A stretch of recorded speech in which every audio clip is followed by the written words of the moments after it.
Kailangan ba talaga ang confidential funds at sa tingin nyo ay naaabuso na po ito?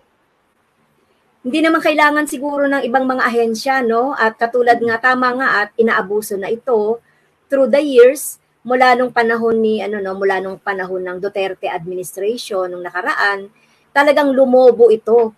Kung papansinin natin sa panahon ni dating Presidente Arroyo, si Estrada, si Noynoy, ay naman to, maliit lang ito, no? At hindi halos lahat ng mga ahensya ay kumukuha nito. Kaya lang nga, siguro nakita nila yung pagkakataon na sa panahon ni Duterte ay hindi naman ito na-account, hindi naman ito na i-report sa taong bayan.